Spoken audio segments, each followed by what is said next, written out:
Hey everybody, just doing a nice little video today. We don't have any serious topics. Hi, I'm Kim. This is Chad. And this is Gus. I'm the paper tiger. Well, we've been adding a bunch of stuff and playing around with the computer and figuring it out. Trying to not look like total dumbheads doing these videos.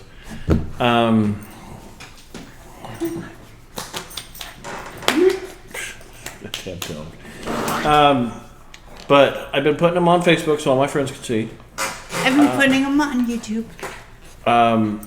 If you could find us on YouTube and like and subscribe. CNKD Talk. One of the things we're going to be doing that I was thinking about doing, I should say. I haven't gotten official approval from. We go live on Sunday night and we talk with everybody. That. Yeah. Ow. We're thinking Sunday night or discuss our little puppy, which is why we disappeared for a couple months. Because we had to beat him severely. Yeah, right. While he was potty training.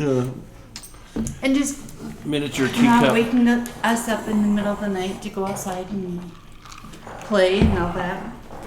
He sleeps through the night now. He's really good about ringing the bells when he needs to go outside. Okay. Oh, he's a terror. Put him down before he kills you.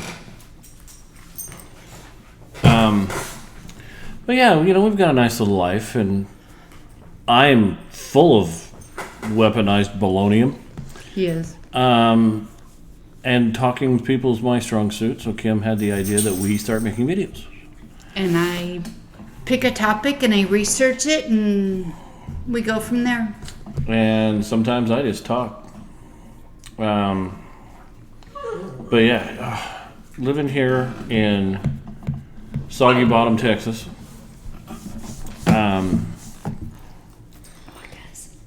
It's 102 today. It was on my way home. And the funny part is, this isn't the hottest July. Because it's August 1st now? Second. The July we had was the second hottest that we've ever had. It went cold for about 15 years and then went back up. They've been keeping track of the weather for 180 years here in Texas. I'm not complaining that it's hot. I'm just anticipating it's not going to be ice cold Arctic-like weather this winter. The first year we were here, we were like, oh my gosh, it's so hot. It was, Christmas Day. We were out in the backyard. It's so hot. And somebody goes, we really didn't even have a summer this year. Mm-hmm. Well, we learned that lesson this year. We had a summer. I like Texas, though. Get a toy. Get the Easter bunny. I ran into a guy named Dante the other day who had to come shake my hand. And, hi, I'm something Dante. I forgot his first name. But I guess he was a weatherman here for a lot of years. And we talked about this and that. And he told me his whole life story.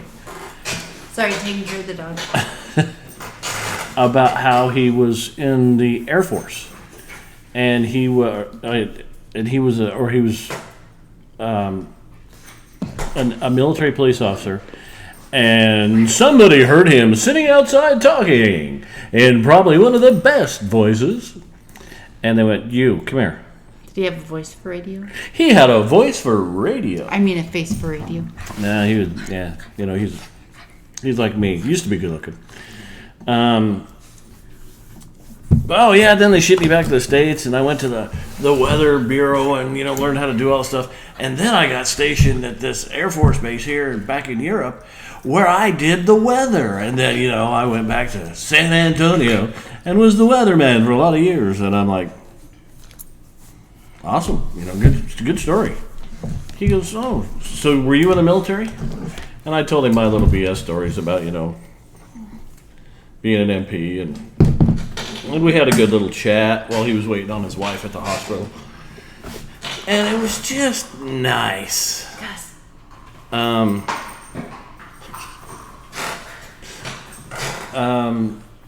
There's nice people here. And we've tried to reach out and become parts of groups.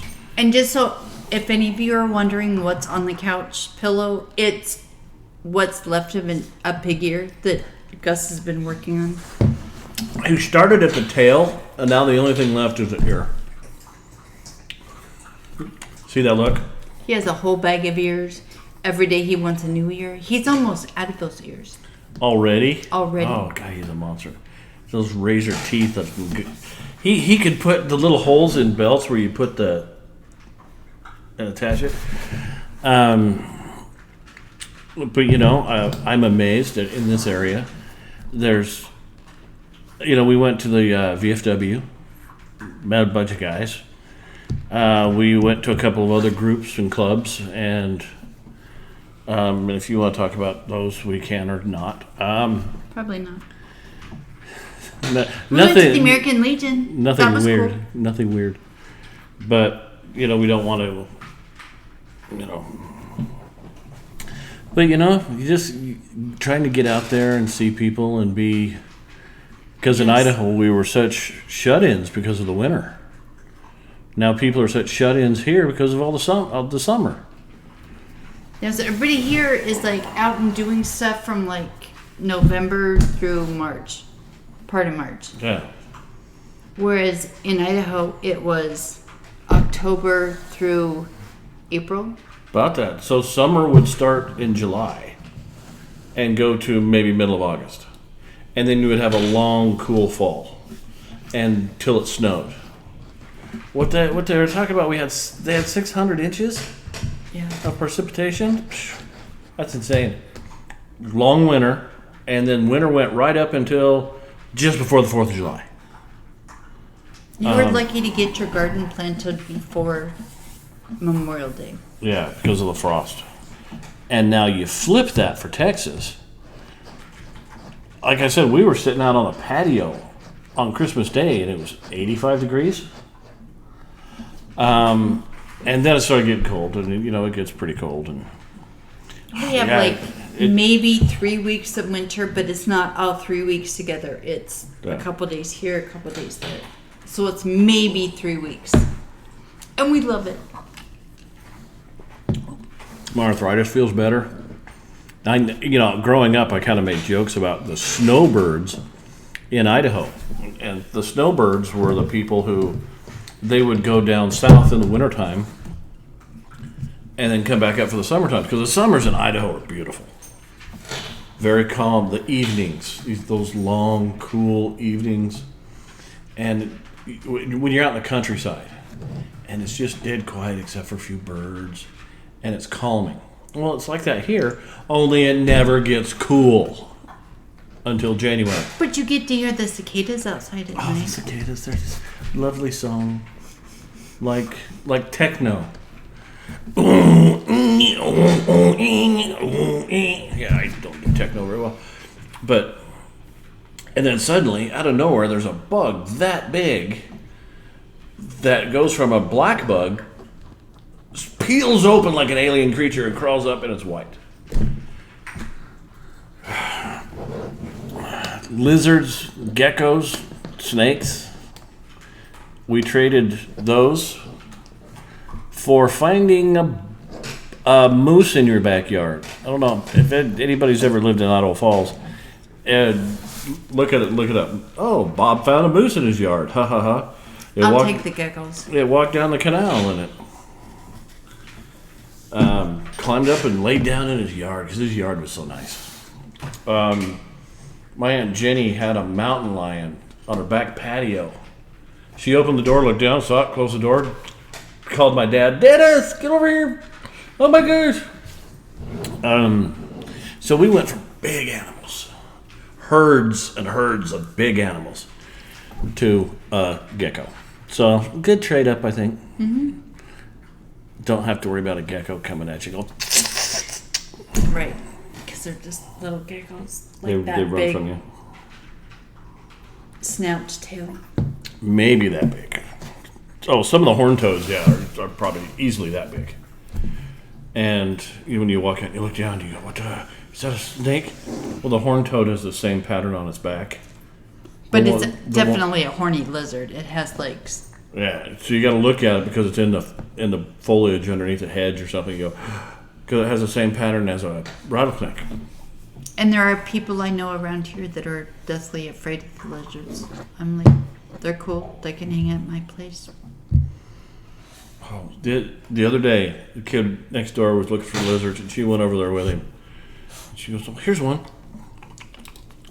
I did. Oh, the yellow ones are really good. You just don't eat the tail.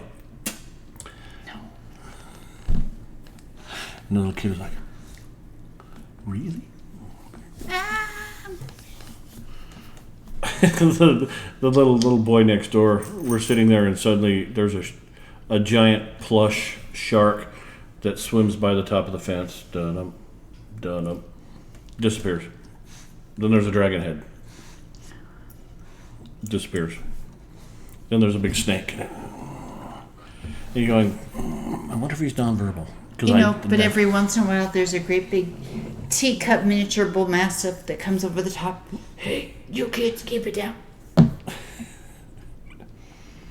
Yeah, we're now the goofy old people in the neighborhood, which is fun.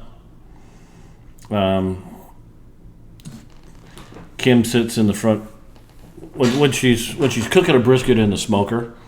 She sits there and she's got her big water bottle, and she'll have her phone, and when kids run by, just hi, she squirts them with the hose real quick, and that's So they stay away from the smoker. yeah, so they don't get burned. So she hoses them down preemptively. Mm-hmm.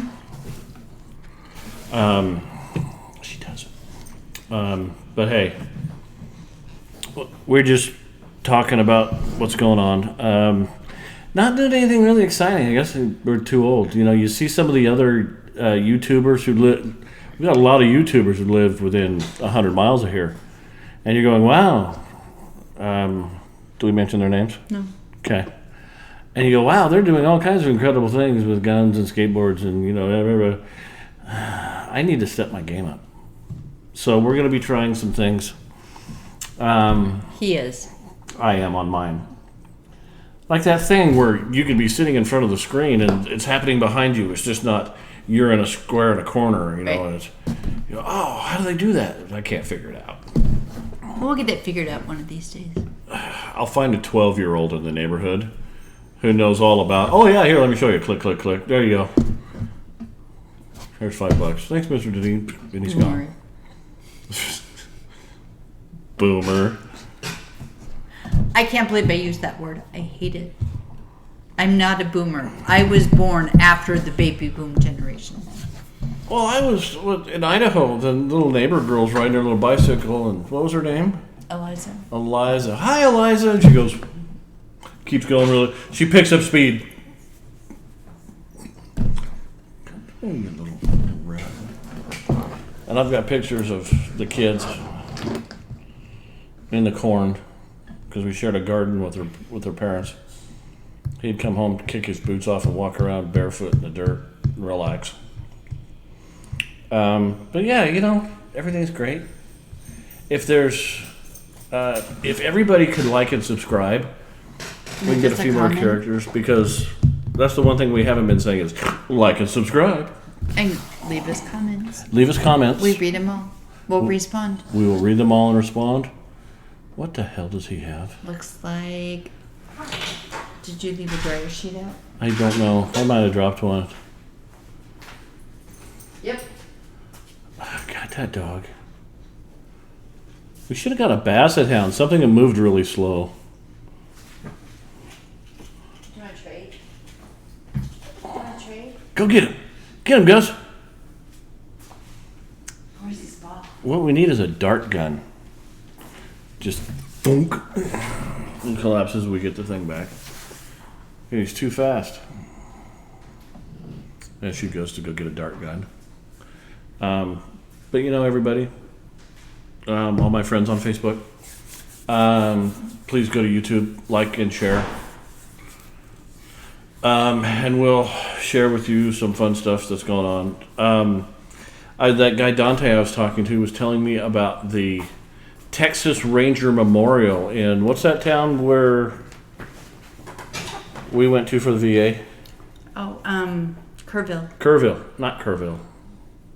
That's where the VA. What's the other one? Fredericksburg. Fredericksburg. So there's one in Fredericksburg. We'll go get that and go videotape it. We had one. They had a museum that was talking about the Six Sisters of Texas and all the stuff. And too bad it didn't pan out. But And the whole thing is, it's not the Six Sisters of Texas. It's the Six Sisters, which encompass Texas and part of California. And you were about ready to say it was the Six Sisters. It wasn't the Six Sisters of Texas. Right. It was the Six Sisters of Texas. Is what you were going to say. The Six Sisters. There were 6 countries, and they called them the Six Sisters, which is going to be a very interesting story we'll tell. Because, Texas was a country long before the United States was. And Six Flags started in Texas because of the Six Sisters. That's why it's Six Flags. And what were they saying? They were like French, Spanish, Mexican, Texas, and American. I don't know. That the people who ran the different. I don't know. There's some stuff that I don't know.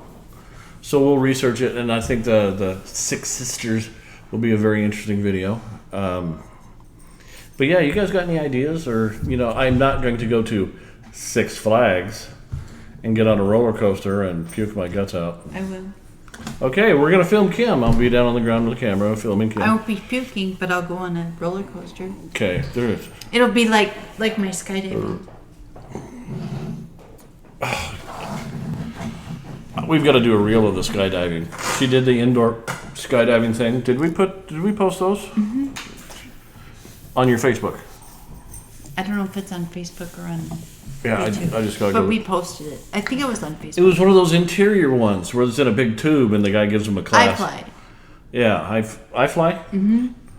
And the instructor was amazing. He was like a ballet dancer, and he's being so methodical, like with Kim, because Kim jumps out and goes, "Shit!"